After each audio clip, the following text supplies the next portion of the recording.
Hey basketball guys, we have news. Let's go to more Los Angeles Lakers news, but first, don't forget to subscribe to the channel and leave a like. The Lakers have been playing good games, but still not at the level of being favorites for the championship. Winning now is all LeBron James wants, to win his 5th championship. Does the current Lakers squad have what it takes to be champions this season? For this to happen, the squad needs updates, and bringing in a top scorer will be ideal, as some players are dealing with injuries and others are having low performance. Rumors: great opportunity to trade with the Pelicans and bring Brandon Ingram back. Brandon Ingram would bring the Lakers a high level of scoring, because with Davis, LeBron and Ingram together it would be a powerful and lethal attack. There is also Austin Reaves, who is playing very well and has good rapport with the rest of the squad. What executive Rob Pelinka needs is to act quickly and hire the possible pieces for the Lakers to go smoothly to the playoffs and then seek the championship once again. The opportunity to trade for an all-star has never been more inviting. The 2019 trade between the Los Angeles Lakers and New Orleans Pelicans has become one of the most captivating deals in NBA history. Los Angeles received a future Hall of Famer and a championship with the arrival of Anthony Davis, while New Orleans has turned the assets received into one of the best paper rosters in the association. Unfortunately, the Pelicans have faced an unprecedented rush of injuries and are now faced with the choice of how to proceed toward a brighter future.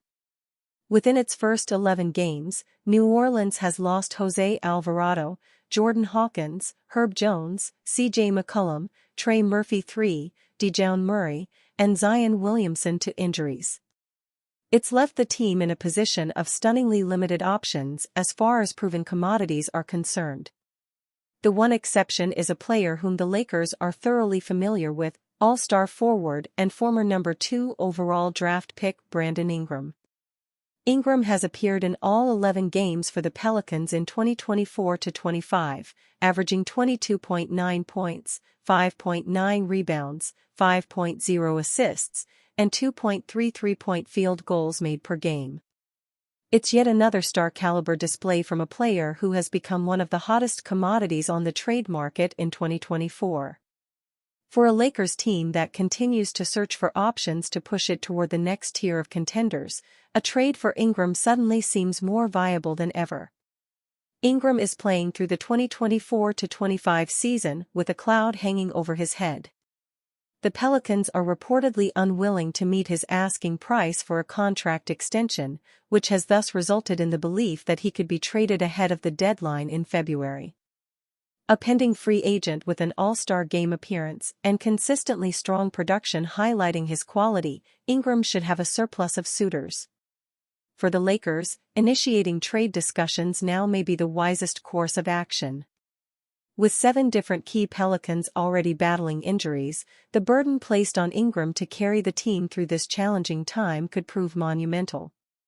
2 concerning possibilities are that Ingram could price himself out of the Lakers' range with his quality of play or suffer an injury due to the heavy burden he's asked to carry. Trading for Ingram now would mean avoiding those scenarios potentially playing out. It could also enable Los Angeles to build toward the postseason with extensive time to prepare rather than attempting to figure things out on the fly in February. The obvious question in this scenario is what the Lakers would be asked to give up in order to complete a trade for Ingram, whom the Pelicans seem to have already avoided committing to long-term. Ingram has an expiring contract worth $36,016,200. As such, the Lakers could open negotiations with an offer of D'Angelo Russell and his expiring $18,692,307 salary, and the $17 million due to Rui Hachimura, with a minimum salary and draft compensation potentially getting the deal done. The Lakers may opt to go a different route than the one that would lead them to Ingram, but if trading for him is a priority, there may not be a better time than now. Rob Pelinka being met with closed doors looking for trade opportunities. The Los Angeles Lakers have gotten off to a solid start to this season so far, but it is apparent that this roster still has some holes that must be filled in order for them to be real contenders. As such, there are a lot of eyes on Rob Pelinka and the Lakers front office to see what they can do to improve the roster. Adding another big man has been a priority, and both Pelinka and head coach J.J. Redick have spoken openly about that need. Some firepower off the bench is also a need, as is three-point shooting and perimeter defense, but as of now no moves have been made or seem to be on the horizon. As it turns out, that may not be the fault of Pelinka or the Lakers, as, according to ESPN's Dave McMenamin, other teams are shutting out the Lakers as they make calls around the league. Dating back to last season's trade deadline, the Lakers front office has been met with more closed doors when canvassing the league for trade opportunities, sources told ESPN. It's hard to tell whether that is because the Lakers roster is seen as undesirable by other teams, or because of LA's reluctance to offer future draft picks and compromise its post-LeBron future, or because the CBA has limited activity, with teams either already stuck above the second apron or dreadfully avoiding it. The Lakers still consider adding frontcourt depth behind Anthony Davis and Jackson Hayes a priority, sources told ESPN, with Wood yet to play this season and two-way center Christian Koloko a development project. As was noted, there are a number of potential reasons as to why teams don't seem to be in a rush to deal with the Lakers.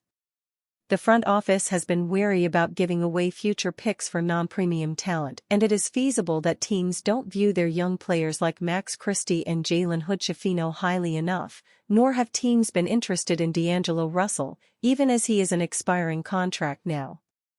Many have long joked about the Lakers' tax, as it always seems to cost this franchise more to acquire players while other, big-name players are dealt for packages less than what the Lakers offered. It sounds as if the front office is trying to make moves, but if teams aren't willing to play ball, then there is little Pelinka can do to make them engage. D'Angelo Russell on trade block as Lakers eye front court help. It is no surprise that point guard D'Angelo Russell remains on the trade block for the Lakers as a veteran who can help contribute on an expiring contract. The Lakers continue to look for help in the front court, and a couple of names are known to be on their list. Milwaukee Bucks center Brook Lopez and Washington Wizards big man Jonas Valanciunas are two known targets of the Lakers, and each would provide a big body and some offensive punch off the bench should they be able to be acquired in a deal. ESPN analyst questions Lakers' plan for rookie Bronny James. It's clear that the Los Angeles Lakers want to put rookie Bronny James in the best position to succeed, however, their plan to help him go about that seems to be confusing to some. James has appeared in 5 of the Lakers' first 10 games, and he also recently made his G League debut for the South Bay Lakers last weekend. Multiple reports have indicated the Lakers plan to only have James play in home games for South Bay, of which they have 24 this season, which affords him minimal travel while also still getting NBA experience. The downside of that plan, however, is that the amount of G League games where he faces live action is cut in half, and the time he's with the Lakers isn't actually spent on the court. He's played just 16 minutes in 5 games, which is why ESPN's Brian Windhorst is starting to question if their plan is actually counterintuitive to James' development. "I'm going to apply the brakes on my everything's fine on the Bronny front," Windhorst said on the Hoop Collective podcast. "Honestly, I know he was getting so much special treatment and nepotism, that's fine. I don't care, and like I said, it's normal, but now I think it's actually detrimental to him. I don't like that. I don't know whose idea it was. Obviously the Lakers are fine with it, they're doing it. I'm gonna apply the brakes on my everything's fine on the Bronny front. On this particular instance, I think that's gone too far. And I don't think that benefits Bronny, I don't think it benefits the South Bay Lakers, and I don't think it benefits LeBron at that point.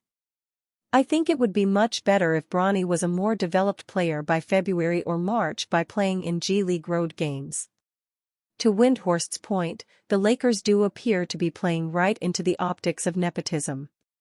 If James' father was anyone other than LeBron James, he'd likely have been assigned to the G League from the jump and stayed there until he was ready to make meaningful contributions in the NBA. In his lone G League game, James played 31.4 minutes and logged 6 points, 4 assists, 3 rebounds, 2 steals and a block. He looked to be much more comfortable playing.